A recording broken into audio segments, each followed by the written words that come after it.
الرحمن الرحیم ما شاء اللہ لا حول ولا قوة الا باللہ العلی العظیم والحمد للہ رب العالمین والصلاة والسلام علی اہلها وآلہ اما بعد فقد قال اللہ تعالی فی کتابہ تعالی بسم اللہ الرحمن الرحیم اذا نودی للصلاة من یوم الجمعہ فاسعوا الی ذکر اللہ وذروا البیع۔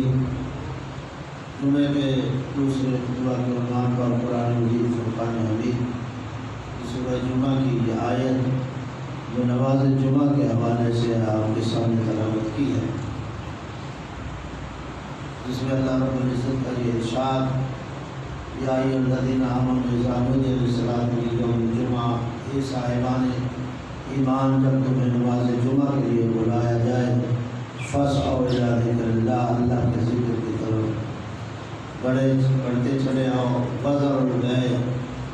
اور کاروبار کو چھوڑ دو۔ آپ جانتے ہیں ماہ مبارک کا آخری جمعہ ہے جسے جمعہ الوداع کہا جاتا ہے۔ اللہ نے اگر زندگی دی تو پھر یہ جمعہ ہمیں جمعہ الوداع نصیب ہوگا کہ ماہ مبارک ابھی بھی چند دن باقی ہیں۔ خالق بڑا رحمان اور رحیم ہے، جس کا یہ وعدہ اور دعویٰ ہے یغفر الذنوب جمیعا، کوئی مجھ سے طلب مغفرت کرے تو صحیح، یغفر الذنوب جمیعا، میں اس کے سارے گناہ معاف کرنے کے لیے تیار ہوں۔ یقیناً انسان مرکب من الخطاء والنسیان، غلطیاں بھی کرتا ہے، بھلکڑ بھی ہے، اور گناہ ارادتاً بھی اور غیر ارادی بھی۔ اللہ سے مغفرت طلب کرتے رہنا چاہیے۔ ماہ مبارک کی خصوصیات میں سے ایک خصوصیت یہ ہے کہ یہ مغفرت کا مہینہ ہے، جہاں رحمت کا ہے، جہاں بخشش کا ہے، وہاں یہ مہینہ مغفرت کا بھی ہے، توبہ استغفار کا مہینہ بھی ہے، اللہ معاف بھی کرتا ہے۔ اور یہی وجہ ہے کہ روایت ہے کہ مومن جب ماہ رمضان کو حاصل کرتا ہے اور پاتا ہے اور پھر جب ماہ رمضان سے نکلتا ہے تو اس کا طاقت گناہوں سے ایسے پاک ہوتا ہے جیسے سانسیں بھی اللہ کی تسبیح شمار ہوتی ہیں۔ اور جو بھی کریں گے وہ مقبول ہوگا۔ دعاؤکم فیہ مستجاب، اس میں جو دعا مانگے گے وہ اللہ پوری کرے گا۔ تو جو اتنی خصوصیات کا مہینہ ہے، یقیناً اس کی برکات، اس کے فیوضات اور اس کے ان چیزوں سے انشاءاللہ آپ بہرہ مند ہوں گے۔ دوسرا نقطہ جو مجھے عرض کرنا ہے اس خطبے کے حوالے سے، جس طرح میں نے عرض کیا کہ یہ جمعۃ الوداع ہے، اسے جمعۃ الوداع اس لیے کہا جاتا ہے کہ چونکہ ماہ رمضان کا یہ آخری جمعہ ہوتا ہے، اور ماہ رمضان کو اس دوسرے لفظوں میں ہم رخصت کر رہے ہوتے ہیں۔ تو اللہ کرے ماہ رمضان کی وہ برکات جو ہمیں نصیب ہوں اور ہم ماہ مبارک کو ایک خندہ پیشانی سے ودا کر سکیں۔ تو اس جمعے کی ایک خصوصیت اور بھی ہے، اور وہ یوم القدس کے حوالے سے ہے۔ آج سے 41 سال پہلے جب 79 میں 1989 میں ایران میں جمہوری اسلامی انقلاب آیا اور آپ خمینی رحمۃ اللہ علیہ اس انقلاب کو لے کے آئے، تو آپ نے آتے ہی ماہ مبارک کے پہلے اس آخری جمعہ جمعۃ الوداع کو یوم القدس قرار دیا۔ یوم القدس یقیناً آپ جانتے ہیں بیت المقدس کا دن، یوم میں نہ ہوتا ہے دن، یوم القدس یعنی بیت المقدس کا دن۔ مطلب کیا ہے؟ یقیناً بہت سے آپ کو واقفیت ہوگی، 1917 میں فلسطینی جو ریاست تھی، جو مملکت تھی، اس پہ صہیونی یعنی یہودیوں نے قبضہ کر لیا ممالک سے مختلف نقاط سے اٹھ کر آئے تھے اور یہاں زمین خریدی، اور آہستہ آہستہ ایک سازش کے تحت، ایک پروگرام کے تحت انہوں نے اس پھر زمین پہ قبضہ کر لیا۔ جب عثمانی حکومت جو ہے اپنے آخری سال کو گزار رہی تھی، خاتمہ تھا عثمانی حکومت کا، تو اس وقت یہ سازش کے تحت جمع ہو چکے تھے اور انہوں نے فلسطینی ریاست پہ قبضہ کر لیا، بیت المقدس پہ قبضہ کر لیا، جو قبلہ اول ہے مسلمانوں کا۔ یہ 1917 کی بات میں عرض کر رہا ہوں۔ اور یوں یہ قابض ہو گئے، اور وہ بیچارے فلسطینی اس دن سے لے کے آج تک 100 سال سے زیادہ عرصہ گزر چکا ہے۔ ظاہر ہے 1917 اور آج 1920 ہے، ٹھیک 2 سال کا اضافی ہو گئے، تو 100 سال سے زیادہ عرصہ ہو چکا ہے کہ ایک تو فلسطینی بیچارے در بدر ہیں، ان کے پاس اب فلسطین کا 5واں حصہ بھی نہیں ہے۔ اور حیرت کی بات یہ ہے کہ وہ جو ریاست ختم ہوئی، اب پچھلے سالوں میں پھر اس 5ویں حصے پہ فلسطینیوں نے ایک ریاست کو قائم کیا، اور آج 140 ممالک اس ریاست کو قبول کرتے ہیں، لیکن اس کے باوجود ان کی ریاست کو تسلیم نہیں کیا جا رہا، جبکہ 140 ممالک قبول کرتے ہیں۔ فلسطینیوں کا قتل عام ہوا اور آج تک ہو رہا ہے۔ بیت المقدس پہ قبضہ کر لیا، 100 سال سے زیادہ عرصہ گزر گیا ہے کہ آج بھی بیت المقدس ان کے قبضے میں ہے۔ 1937 میں قائد اعظم رحمۃ اللہ علیہ، محمد علی جناح قائد اعظم رحمۃ اللہ علیہ نے، ابھی پاکستان بنا نہیں تھا، پاکستان 1947 کو وجود میں آیا، اور اس وقت آپ مسلم لیگ میں بھی نہیں آئے تھے، آپ آل انڈیا کانفرنس کے ممبر تھے، اور آپ کی صدارت میں جو اجلاس ہوا جب یہ اسرائیلیوں نے یہودیوں نے قبضہ کیا، تو یہ میں 1937 کی بات کر رہا ہوں، تو اس وقت قائد اعظم نے، آج بھی قائد اعظم کا وہ بیانیہ اور موجود ہے اور ریکارڈ ہے کہ آپ نے اس کو قبول نہیں کیا، اور آپ نے اس کو عالم اسلام پر حملہ قرار دیا، اور آپ نے اسرائیلیوں کی سازش کو دنیا کے سامنے رکھا۔ اور عجیب بات ہے کہ قائد اعظم کے وہ بیان بھی موجود ہیں۔ میں نے عرض کیا کہ پاکستان بننے سے پہلے، یعنی 10 سال پہلے 47 میں پاکستان وجود میں آ رہا ہے، اور یہ 1937 کی بات ہے۔ تو قائد اعظم تو پھر اس کے بعد جب پاکستان بن گیا، تب بھی اس اسرائیلی غاصب حکومت کو قبول نہیں کیا، لیکن آج چند سالوں سے پھر کوششیں ہو رہی ہیں پاکستان کے اندر۔ پرویز مشرف کے طور پر بڑی کوشش کی گئی، اور پرویز مشرف کسی حد تک اندر سے سلسلے کو بڑھا بھی رہے تھے، اب بھی کچھ لوگ لگے ہوئے ہیں۔ انشاءاللہ یہ پاکستان جو مسلمانوں کی ریاست ہے، اسلامی ملک ہے، یقیناً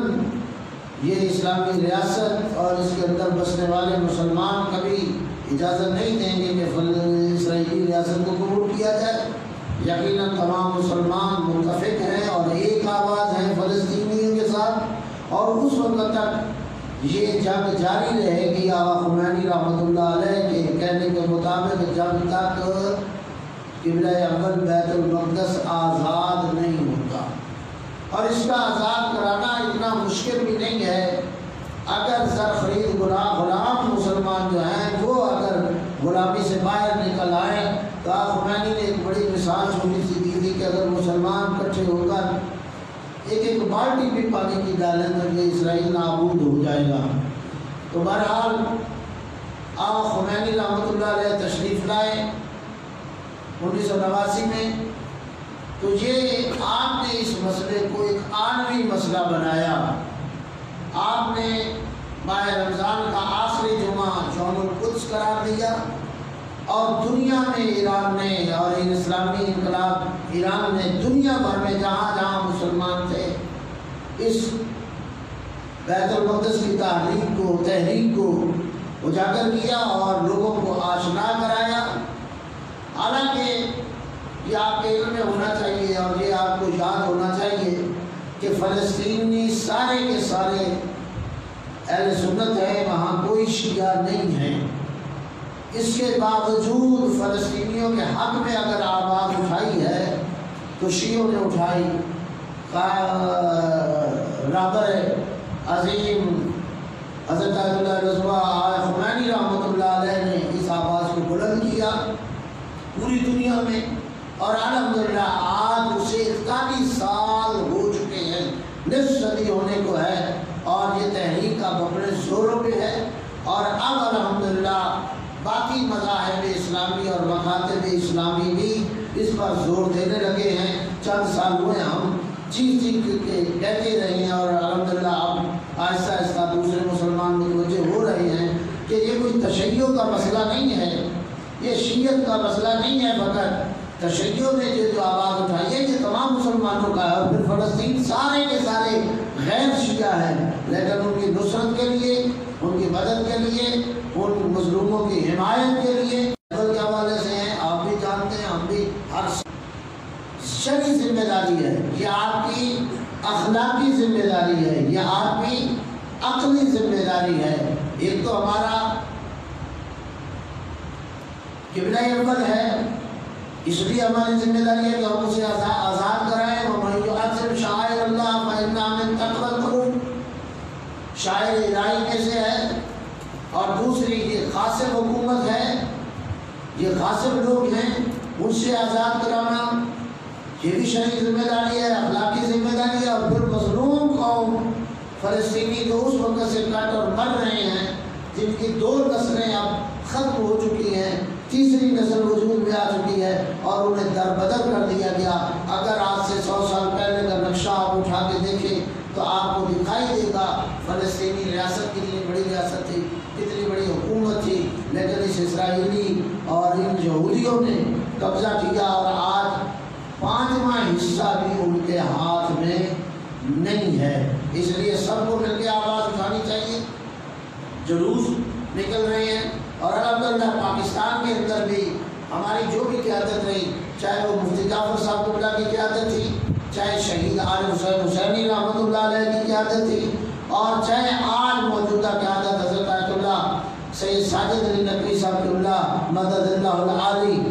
انہوں نے حکم دیا اور ہر سال دیتے ہیں، اس سال بھی انہوں نے حکم دیا، باوجود ان حالات کے کہ کورونا کے حالات ہیں، باوجود اس کے کہ حکومتوں کی پابندیاں، لیکن کہا کہ فلسطین کا مسئلہ اور بیت المقدس کا مسئلہ اور قبلہ اول کا مسئلہ، اس کی تحریک کمزور نہیں پڑنی چاہیے۔ اور الحمدللہ آج بھی پورے پاکستان میں ہر ضلع میں اور تحصیل کی سطح پہ بھی جلوس نکل رہے ہیں۔ میں بھی ابھی جمعہ کے نماز پڑھنے کے بعد جو عصر کی نماز مولوی صاحب اللہ پڑھائیں گے، میں چلا جاؤں گا لاہور، اور لاہور جو مرکزی جلوس ہے صوبائی حوالے سے ظاہر ہے مجھے اس کو لیڈ کرنا ہے، تو یہ جلوس نکل رہے ہیں۔ چند سال پہلے ہم بھی یہاں نکالتے تھے، لیکن اب ظاہر ہے وہ جلوس یہاں اس سے تو نہیں نکل رہا۔ پھر منگلہ سے پہلے ہم جاتے تھے ڈسکے میں، انشاءاللہ وہ دن آئے گا کہ انشاءاللہ ہم یہ جلوس یہاں سے لے کے چلیں گے۔ لیکن ایسا بھی نہیں ہے کہ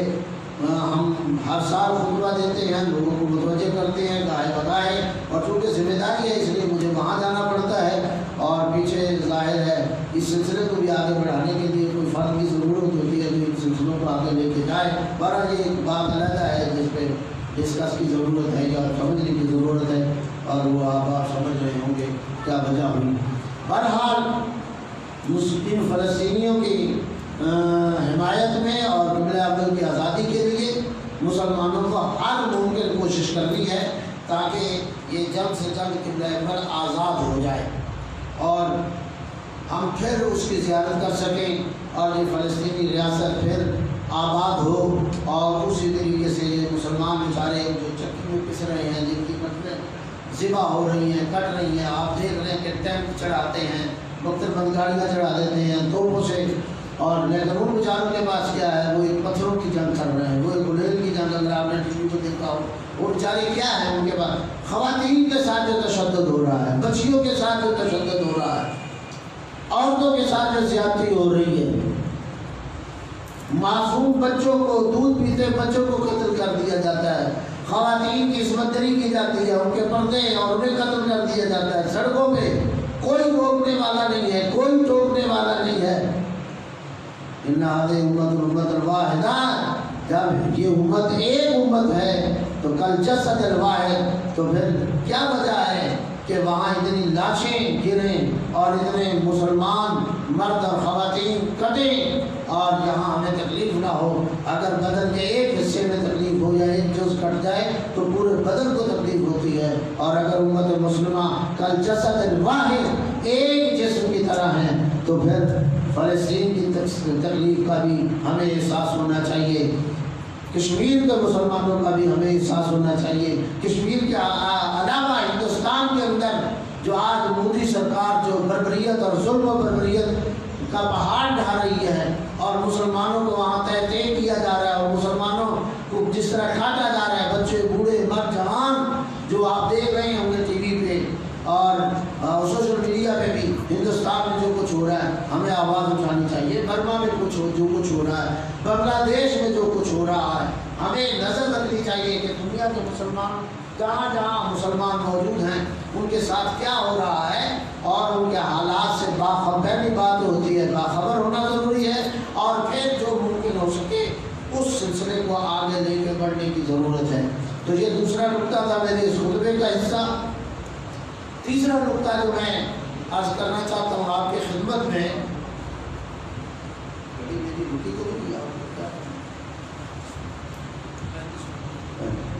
تیسرا نقطہ جو میں عرض کرنا چاہتا ہوں، یہ بھی ذرا محبت فرمائیں۔ آج کل پاکستان کے اندر سوشل میڈیا اور بالخصوص ٹی وی چینلز، چند سالوں سے پاکستان کے اندر ٹی وی چینل کی بھرمار ہو چکی ہے۔ ہاں میں یہ ضرور کہوں گا کہ پچھلے چند سال بڑے اچھے پروگرام ہوتے رہے، فکری، تربیتی، علمی، فقہی، اخلاقی، قرآن کے حوالے سے، تعلیم کے حوالے سے مختلف موضوعات اور اچھے موضوعات ٹی وی چینلز پہ ماہ رمضان کی نشریات کے حوالے سے اچھے پروگرام، لیکن اس دفعہ عجیب ہوا، اکثر چینل میں اور بالخصوص 3 چینل کا میں نام لوں گا، گول، سما اور ایکسپریس، لگتا ایسے ہے بلکہ یقیناً ایسے ہی ہوگا کہ خاص ایجنڈے کے تحت ان چینلوں پہ پروگرام ہو رہے ہیں اور مخصوص لوگوں کو بلایا جا رہا ہے۔ تو آپ لوگوں کو بھی آنکھیں کھلی رکھنا چاہیے، یہ جمعہ لائیو بھی جا رہا ہے، جہاں جہاں آواز جا رہی ہے اور جہاں جہاں احباب متوجہ ہیں، وہ شیعہ ہیں یا سنی، غور سے اس بات کو سنیں۔ ہم نے ایک ماحول گزارا ہے، اس ملک نے بہت بڑا نقصان برداشت کیا ہے، یہاں بڑی گردنیں کٹی ہیں، یہاں فرقہ واریت اور دہشت گردی کے حوالے سے بہت نقصان ہوا ہے، لاکھوں کی تعداد میں انسان یہاں کاٹے گئے اور جن کی زندگیاں چھینی گئیں، اور اس میں فرقہ واریت کے حوالے سے فساد پیدا کیا گیا، دہشت گردی کا سلسلہ چلا اور چلایا گیا، اور حکومتوں کی زیر سرپرستی یہ سلسلہ چلا۔ لیکن پھر الحمدللہ ایک وقت آیا کہ جو یہ کام کرنے والے تھے وہ بھی متوجہ ہو گئے، ان کے بڑے بھی متوجہ ہو گئے، اور ملک کے نقصان بھی سامنے آ گیا، عوام بھی بیدار ہو گئی۔ ہم نے تو جو صبر کرنا تھا کیا، تشیعوں نے واقعی بڑا صبر کیا، ہمارے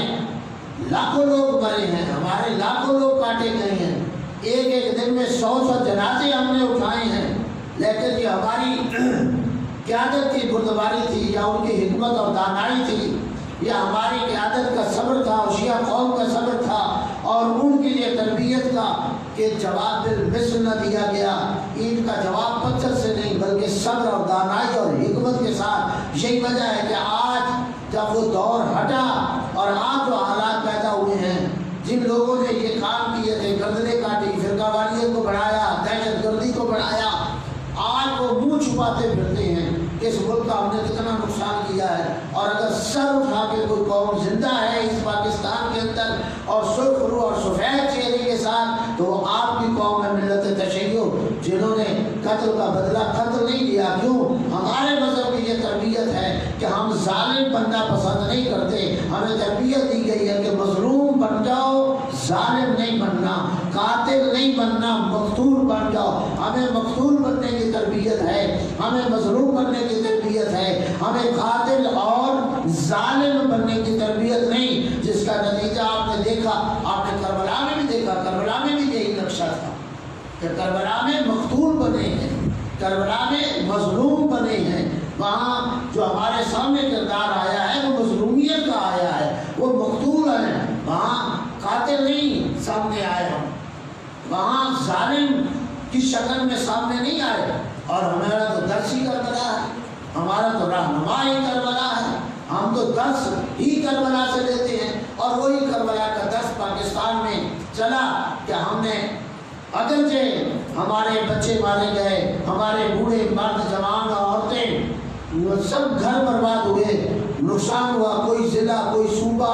کوئی تحصیل ایسی نہیں رہی جہاں شیعوں کا قتل عام نہیں ہوا، کوئی زیادہ یا کم ہوا ضرور ہے ہر صوبے میں، بعض جگہوں پہ تو شہر خالی ہو گئے۔ آپ کو سب کو شاید اتنا علم نہ ہو، ہمیں معلوم ہے ڈیرہ اسماعیل خان پورا اجڑ گیا، بہاول نگر، ایسے بہت سے شہر دکھائے جا سکتے ہیں۔ کوئٹہ آج تک کیا کچھ نہیں ہو رہا، کون سا صوبہ کون سا شہر ایسا ہے جہاں، لیکن اس کے باوجود الحمدللہ شیعہ قوم نے صبر کیا، اپنی قیادت کے حکم کو مانا اور اس تربیت سے باہر نہیں نکلے، جس کا نتیجہ یہ ہے کہ آج آپ سر اٹھا کے پھر رہے ہیں۔ آج آپ کے دامن میں کوئی ظلم کی تصویر نہیں ہے، آج آپ کے دامن میں کوئی قتل کرنے کی تصویر نہیں ہے۔ آج یہی ادارے کہہ رہے ہیں کہ واقعی شیعہ قوم بڑی صبر والی ہے، یہی ادارے کہہ رہے ہیں کہ ان کی قیادت بڑی سمجھدار قیادت ہے، یہی ادارے کہہ رہے ہیں کہ اگر یہ قائد امن، اتحاد اور پیار کی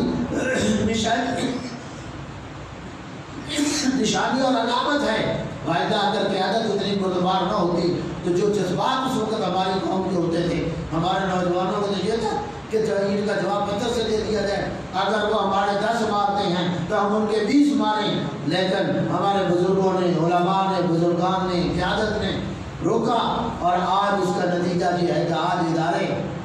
آپ کی عزت بھی کر رہے ہیں، آج ادارے آپ کا احترام بھی کر رہے ہیں، آپ کے مدارس میں کوئی مدرسہ دہشت گرد دکھائی نہیں دے رہا، آپ کی مسجدوں میں کوئی مسجد دہشت گرد دکھائی نہیں دے رہی۔ اللہ جائیے، آپ کو پڑھیے اور دیکھیے کہ آپ کو دوسروں کے یہاں کتنے مدارس دہشت گردی میں ملوث دکھائی دیں گے، کتنی مساجد دہشت گردی میں، کیا مدرسے اور مسجدیں دہشت گردی کی جگہ ہوتی ہیں۔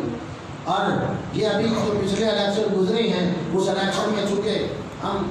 متحدہ مجلس عمل کا حصہ ہیں، اس میں الیکشن کے کمپین میں ہم پورے پنجاب میں گئے، ظاہر میری ذمہ داری پنجاب تک تھی، تو باقی مذاہب کے علماء وہ بھی ساتھ ہوتے تھے،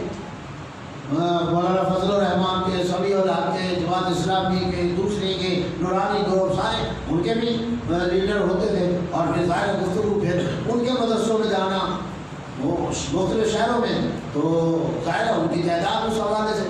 تو ہم ان مدرسوں میں بھی گئے جہاں سے شیعت کے خلاف جلوس نکلے، جہاں شیعوں کو لے جا کے قتل کیا گیا، جہاں گردنیں کاٹی گئیں، اور وہیں الحمدللہ نعرہ حیدری بھی گونجا، وہیں اسی ابا کبا کے ساتھ تقریریں بھی ہوئیں، وہیں آئمہ کا ذکر بھی ہوا، وہاں علی کا نام بھی لیا گیا، اور وہ لوگ شرمندہ ہوئے کہ واقعی جو ہمیں وہاں پھر ہم کھانا بھی مل کے کھا رہے تھے، نمازیں بھی پڑھ رہے تھے، اور انہی کے لوگ انہیں دیکھ رہے تھے کہ کل تک ہمیں تو یہ کہا گیا تھا کہ یہ کافر ہیں، ان کے ساتھ کھانا حرام ہے، ان کے ساتھ ان کی نماز، تو یہ الحمدللہ پھر پاکستان کی فوج نے بڑا اچھا کام کیا، آرمی نے، اگرچہ آرمی کا حصہ دہشت گرد میں بھی تھا، یہ اس پر کوئی بات نہیں ہے کہ ضیاء الحق نے جو کام کیا تھا، چند چیزیں ضیاء الحق لے کے آیا تھا، دہشت گردی میں ضیاء الحق نے ڈالا، نشر کی لت جو ہے ضیاء الحق نے ڈالی، اسلحہ ضیاء الحق نے عام کیا، فرقہ واریت ضیاء الحق نے، اور اس دور کے فوج کا یہ کردار، لیکن الحمدللہ اسی فوج نے کام کیا، اور پھر اس امن اور پیار محبت کی فضا کو دوبارہ قائم کیا گیا، اور الحمدللہ دہشت گردوں کو پکڑا گیا، اور کیبر کردار تک پہنچا لیکن جس چیز کی طرف میں متوجہ کرنا چاہ رہا ہوں کہ اس سال اور اس ماہ رمضان میں ہوا کیا کہ چند چینل نے گفتگویں کی ہیں، ایسے مسائل اٹھائے ہیں کہ جس مسائل سے یقیناً فرقہ واریت پھیلے گی، جن مسائل سے یقیناً دہشت گردی پھیلے گی، جن مسائل سے یقیناً پھر قتل عام ہو سکتا ہے، قتل و غارت ہو سکتی ہے، اور یہ ایسے نہیں ہو سکتا، کر سکتا، یقیناً یہ سازش ہے۔ اور پھر اس کے ساتھ ساتھ دوسری بات کیا ہوئی کہ ایسے افراد کو بلایا گیا جو اپنے مذہب کے، میں بالخصوص شیعہ مذہب کی بات کروں گا آپ کو، کہ ایسے افراد کو ٹی وی چینل پہ بلایا گیا جو شیعت کی نمائندگی نہیں کر سکتے، جو خود شیعت کو نہیں جانتے، وہ علامے بن کے آئے ہیں چینلوں پہ، مخبوط الحواس لوگ ایسے جیسے کوئی چرس پیے ہوئے ہیں، نہ تاریخ کا پتہ ہے، نہ فقہ کا پتہ ہے، نہ اصول کا پتہ ہے، نہ فروع کا پتہ ہے، نہ دین کا پتہ ہے۔ ظاہر ہے جب چینل دعوت دیتے ہیں تو پھر اگر دعوت دینی ہے تو پھر اس تشیع کے ذمہ دار لوگوں کو دعوت دو نا۔ کیا تشیع کے اندر ایسا نہیں ہے کہ علماء نہیں ہیں؟ کل ملی جرجیتی کونسل کا اجلاس ہو رہا تھا، ان چیزوں پہ آپ کی توجہ ہونی چاہیے، آپ کی نظر ہونی چاہیے۔ ملی جرجیتی کونسل کی مجلس عاملہ کا اجلاس تھا اس کے ذریعے، انٹرنیٹ کے ذریعے، ظاہر میں بھی اس کا حصہ تھا، تو مجھے بھی گفتگو تو جو صاحبزادہ ابو الخیر جو ملی جرجیتی کونسل کے جو صدر ہیں موجودہ، انہوں نے خطاب کیا، ذرا غور سے سنیے گا بات۔ انہوں نے خطاب کرتے ہوئے جو ایجنڈا تھا انہوں نے اس میں بات کی، ظاہر ہے کہ کورونا وغیرہ چل رہا ہے تو مسجد کی نمازیں اور مدارس ان کے سارے اس پہ گفتگو ہو رہی تھی، تو جمعے کی بات انہوں نے کی۔ جمعے کی بات کرتے کرتے حکومت میں بات کر رہے تھے کہ پابندی اور فلاں فلاں، انہوں نے بات کی کہ شیعہ ایک ذاکر ہے، اس نے ٹی وی پہ آ کے بات کی ہے کہ یہ ہماری بات مانیں گے، ہمارے یہاں جمعہ ہوتا ہی نہیں ہے، ہم تو امام زمانہ آئیں گے تو وہ جمعہ پڑھیں گے، اس سے پہلے ہمارے یہاں جمعہ پڑھنا حرام ہے، یہ وہ فلاں۔ انہوں نے یہ تقریر کی کہ یہ ذاکر ہے، تو کہا شیعہ علماء کو چاہیے کہ اس چیز کو دیکھیں، اور یہ ایک سلسلہ۔ تو ان کے بعد 2-3 بندوں کی باری آئی گفتگو کی، چوتھے نمبر میں میری باری آئی، تو میں نے کہا جو یہاں بھی بات دہرانا چاہ رہا ہوں، میں نے کہا پہلی بات تو یہ ہے کہ یہ آپ کے اندر، یا آپ تو علماء ہیں، یہ تو میں سمجھتا تھا آپ کی عوام یہ بات کر رہی ہے، اب مجھے بڑا تعجب ہوا کہ آپ کے علماء لفظ ذاکر استعمال کر رہے ہیں۔ آپ کو پتہ ہی نہیں ہے کہ ذاکر عالم نہیں ہوتا، ذاکر مولوی نہیں ہوتا، ذاکر مولانا نہیں ہوتا، ذاکر عالم دین نہیں ہوتا۔ ہمارے ہاں ذاکر کی حیثیت وہی ہے جیسے آپ کے ہاں نعت خان کی حیثیت ہے۔ کیا آپ کا نعت خان آپ کے مذہب کا ترجمان ہے؟ جب آپ کا نعت خان آپ کے مذہب کا ترجمان نہیں ہو سکتا تو پھر یہاں کا کوئی ذاکر یا بالفرض ایسا شخص جو علماء کے لباس میں آیا ہے، عالم نہیں ہے، تو وہ مذہب کا ترجمان نہیں ہے، مکتب تشیع کا ترجمان نہیں۔ اور پھر مذہب تشیع یہ کیسے ہو سکتا ہے کہ ایک مسلمہ حکم الہی کے خلاف اٹھ کے کھڑا ہو جائے؟ پوری سورہ جمعہ آئی ہے جمعے کے بارے میں، اور پھر اس میں یہ آیت ہے جو آج میں نے عنوان خطبہ کے طور پر آپ کے سامنے تلاوت کی، یا ایھا الذین آمنوا اذا نودی للصلاۃ من یوم الجمعۃ فاسعوا الی ذکر اللہ وذروا البیع۔ تو جب اتنا واضح حکم ہو، یہ کیسے ممکن ہے کہ تشیع اللہ کے اس حکم سے انحراف کر جائے، شیعہ اللہ کے حکم کو تسلیم نہ کرے؟ اگر کوئی ذاکر نے یہ بات کی ہے اور اس قسم کے لوگ بات کر رہے ہیں تو یہ سمجھ لیا جائے کہ وہ شیعہ نہیں ہے، وہ شیعت کی ترجمانی نہیں کر رہے ہیں۔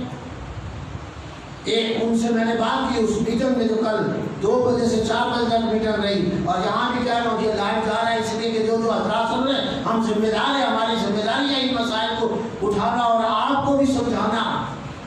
یہ حال ہو گیا ہے ملی جرجیتی کونسل میں، کتنی اسلامی تنظیمیں مسلمانوں مذاہب اور مکاتب کی تنظیمیں ہیں، وہاں یہ تاثر ہے، اور اس کی کمزوری میں ایک ہماری بھی ہے، آپ کی بھی ہے، ہماری عوام کی بھی ہے کہ ہم نے ایسے غلط آدمیوں کو جگہ دے رکھی ہے کہ جو شیعہ بن کے شیعہ لباس میں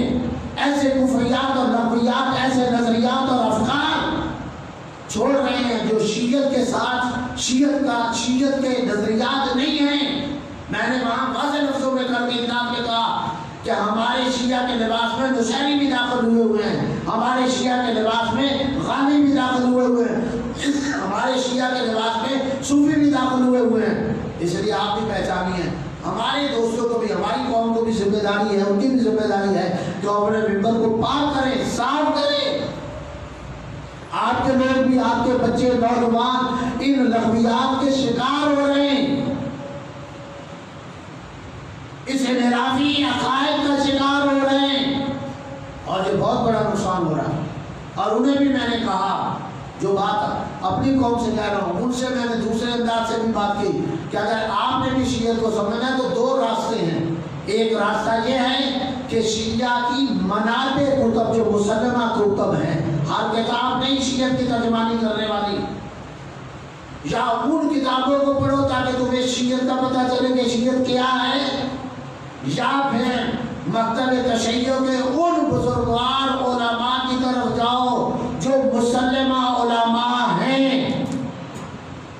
جو ثابت شدہ علماء ہیں, تاکہ آپ کو پتہ چلے کہ تشیع کے عقائد کیا ہیں, تشیع کا توحید کے بارے میں کیا نظریہ ہے, تشیع کا نبوت اور رسالت کے بارے میں کیا نظریہ ہے, صفات خدا کے بارے میں تشیع کیا عقیدہ رکھتے ہیں, نبوت اور رسالت, معاد, امامت, قیامت, تاکہ آپ کو تشیع کا روشن چہرہ, تشیع کا سرخ اور سفید چہرہ آپ کو دکھائی دے. تشیع کا چہرہ ایسا نہیں ہے کہ جہاں کوئی شرک اور کفر کی اجازت ہو, لیکن حالات ایسے ہو چکے. یہ ہم آپ سب کی ذمہ داری ہے. ممبر ہمارا غلط لوگوں کے ہاتھوں میں جا رہا ہے, نوجوان نسل ہماری غلط لوگوں کے ہاتھوں میں داخل ہو چکی ہے. یا فقط مولوی صاحب کی, فقط علماء کی ذمہ داری نہیں ہے, تعلیم اور تربیت کی طرف آپ کی ذمہ داری ہے. میں مسلسل خطبوں میں کہتا رہا ہوں کہ ماں باپ کی ذمہ داری ہے. میں ایک بات کہنا چاہتا ہوں, ذرا محبت فرمائیں, ٹائم بھی ختم ہو رہا ہے. مرد پر میں آپ سے مسئلہ پوچھنا چاہتا ہوں, مرد پر کس عمر میں نماز روزہ واجب ہوتا ہے؟ جی جلدی بولے, ٹائم کوئی جی 15 سال کی عمر میں, جیسے ہی 15 سال میں داخل ہوگا لڑکا, اس پر نماز روزہ واجب ہے. ذرا میں تفصیل نہیں کہنا چاہتا, ایک بڑی بات آپ ذرا احساس کریں آپ اپنا. اچھا, عورت ہے, کتنی عمر میں اس پر نماز روزہ واجب ہے؟ 9 سال میں. اصل شرط بلوغ کی ہے. بات کیا ہے؟ بلوغ. جیسے ہی مرد بالغ ہوگا اس پر نماز روزہ شرعی احکام فرض ہو جاتے ہیں, اور جیسے ہی لڑکی اگر 9 سال میں بالغ ہو رہی ہے تو اس پر ذرا بات سنیے گا غور سے, ساری ذمہ داری سے ذرا احساس دیکھیں کہ میں بات کرنا چاہتا ہوں. اور جیسے ہی لڑکا بالغ ہوگا اس پر نماز روزہ واجب ہو جائے گی. جیسے ہی بالغ ہوا 15 سال میں جیسے ہی داخل ہوگا نماز روزہ واجب. تو جب واجب ہوا ہے, کیا 9ویں سال میں اس لڑکی پہ واجب ہو گئی ہے؟ 15ویں سال میں یا 12ویں میں جو بھی بالغ کی شرط ہے جس میں واجب ہو گیا تو اس وقت اسے چھوٹ ہے کہ وہ نماز نہ پڑھے, کوئی بات نہیں. وہ لڑکی روزہ نہ رکھے, کوئی بات نہیں. جیسے بالغ ہوگی حکم الہی اسی وقت اس پر واجب کا وجوب کا ہو گیا نا, تو اسی وقت اسے نماز بھی پڑھنی پڑے گی. ماہ رمضان آ گیا, روزہ رکھنا پڑے گا, کرنے پڑے گا. یہ احکام جو شرعی وجوب ہوتے کرنے پڑیں گے نا. تو اگر اس وقت تک اسے نماز آتی نہ ہو, روزے کے احکام کا ہی پتہ نہ ہو, اسی لیے اوتل العلم من المہد الی اللات, ماں کی گود سے قبر کیا, اور تربیت کا آغاز ہم کہاں اپنی اولاد کی تربیت کر رہے ہیں, کہاں کر رہے ہیں؟ بچہ ہمارا 20 سال کا ہو گیا, بچہ 30 سال کا ہو گیا, بچہ 40 سال کا ہو گیا. 40 سال کا بچہ ہوتا ہے, 35-30 سال کا ابھی بھی بچہ ہے, اور اسے نہ نماز آتی ہے, نہ سورت آتی ہے, نہ کبھی.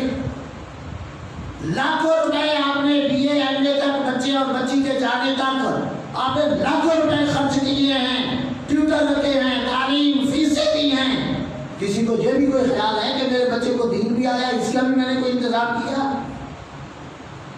شریعت میں یہی تربیت کی گئی ہے کہ بچوں کو ابتدا سے ہی مذہب کی طرف دین کی تربیت ہو، اور جب 7 سال کی عمر میں آئے تو پھر اسے ذرا ڈانٹ ڈپٹ کے ساتھ، جھڑک کے ساتھ، سختی کے ساتھ اسے مسجد کی طرف لاؤ، نماز کی طرف لاؤ، اس دینی تربیت ہو، تاکہ جیسے ہی یہ وجوب اس پر پکڑے تو پھر اس وقت سیکھنے کی مہلت نہیں ہے کہ اب یہ سیکھے اور پھر کوتاہی ہوتی رہے۔ تو جس نے 15 سال تک نماز ہی نہیں پڑھنی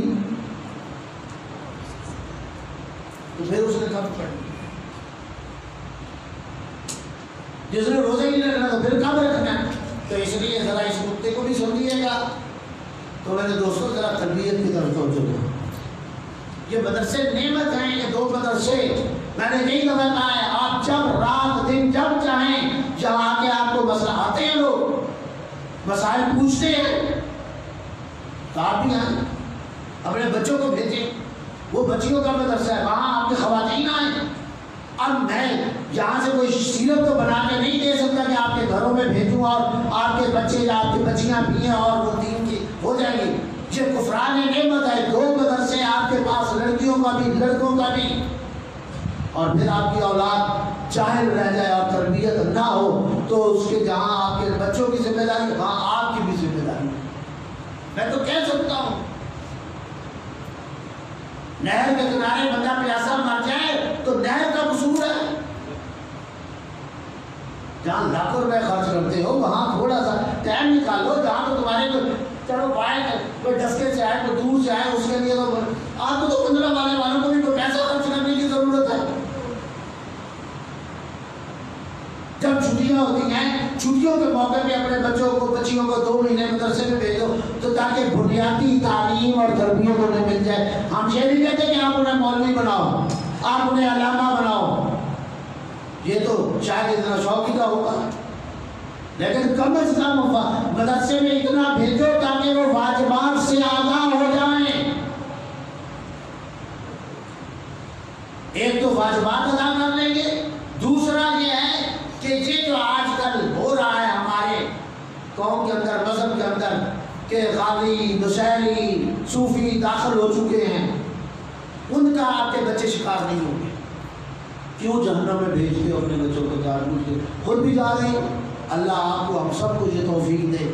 کہ ہم یہ ہدایت دینی دے سکیں۔ آخر میں پچھلے جو میں عرض کر دیا تھا، فطرانہ پھر ایک دفعہ دوہرا دیتا ہوں۔ 160 روپے گندم کے حوالے سے ہے اور 525 روپے چاول کے حوالے سے ہے۔ ہر آدمی اپنا حساب خود کر سکتا ہے، میرے حساب پہ بھی نہ رہیں۔ جن لوگوں کے عزیز وقار والد یا بھائی باہر رہتے ہیں وہ ان کا فطرانہ یہاں کا حساب نہیں کریں گے، وہاں کا حساب کریں گے۔ کوئی سعودیہ میں ہے، کوئی ملیشیا میں ہے، کوئی ساؤتھ افریقہ میں ہے، کوئی امریکہ میں ہے، کوئی کینیڈا میں، جہاں بھی ہے، برطانیہ میں، تو وہ فطرانہ یہاں دیا جا سکتا ہے لیکن حساب وہاں کے مطابق ہوگا، یہاں کے مطابق نہیں ہوگا۔ تو یہ فطرانہ بتا دیا تھا۔ شیعہ کا فطرانہ غیر شیعہ کو نہیں کر سکتا۔ ہر دفعہ میں بتاتا ہوں، آپ غیر شیعہ کی کسی کی مدد کرنا چاہتے ہیں تو اپنی جیب سے کریں، آپ کو اسلام تشیع روکتا نہیں۔ اور فطرانہ آدھا، پونا، سوا، 1.5 بھی نہیں دیا جا سکتا۔ جس کو بھی دینا پورا فطرانہ دینا، مثلا ایک فطرانہ پورا دینا، یا 2 دینے تو پورے دینے دو، 3 دینے تو 3 پورے، آپ 2.5 نہیں کر سکتے، 1.5 نہیں کر سکتے۔ مستحق تک پہنچانا، میں اکثر کہتا ہوں خمس زکوٰۃ، صدقات جو ہم نکالتے ہیں، یہ زکوٰۃ واجب، خمس واجب ہے، یہ اگر نکالنا واجب ہے تو ان کا صحیح جگہ پہ خرچ کرنا بھی واجب ہے۔ پہلے تو ہمارے ہاں ہم صدقات خیرات کے عادی نہیں، زکوٰۃ نکالنے کے عادی نہیں ہے، خمس نکالنے کے عادی نہیں۔ مولا فرماتے معصوم، اگر مفہوم میں عرض کر رہا ہوں، میرا روزہ بھی ہے کہ لفظیں ایسے نہ ہو جائیں، مفہوم یہ ہے ان روایات کا کہ اگر واجبات ادا کریں لوگ، خمس اور زکوٰۃ نکالیں اور سارے لوگ نکالنا شروع کر دیں تو پھر اس خمس اور زکوٰۃ کو خرچ کرنے کے لیے ڈھونڈنے پڑیں گے افراد، ڈھونڈنے سے بھی نہیں ملیں گے۔ غریب اور مسکین نہیں رہیں گے تو ہم حق کھا رہے ہیں. خمس واجب ہوتا نکالیے، زکوٰۃ واجب ہوتی ہے نکالیے، فطرہ واجب ہوتا نکالیے. تو انہیں جگہوں میں خرچ کرنے کی جگہوں میں سے جہاں خرچ کیا جا سکتا ہے ان میں سے ایک جگہ یہ مدرسہ جامع بیت الزہرا بھی ہے. میں جانتا ہوں اگرچہ اس کے خلاف بڑا پروپیگنڈا ہوتا ہے، میں سارے پروپیگنڈے کا توڑ بھی نہیں ہے. اگر آپ سمجھتے ہیں، اور یقیناً میں اس مسجد میں پچھلی دفعہ بھی کھڑے ہو کے کہا کہ میں اس سے زیادہ کچھ نہیں کہہ سکتا کہ یہ مستحق بھی ہے اور آپ کا خمس اور زکوٰۃ صدقات و خیرات اس جگہ پہ صحیح خرچ ہو سکتے ہیں. تعاون کریں، یا آپ تعاون کریں گے جو تو مدارس چلیں گے، مالی تعاون بھی کریں اور اپنی اولاد کو بھی ان مدارس سے خود بھی فیض حاصل کرنے کی اپنی سعادت حاصل کریں. اللہ آپ کو ہم سب کو ہدایت فرمائے. وآخر دعوانا الحمد للہ.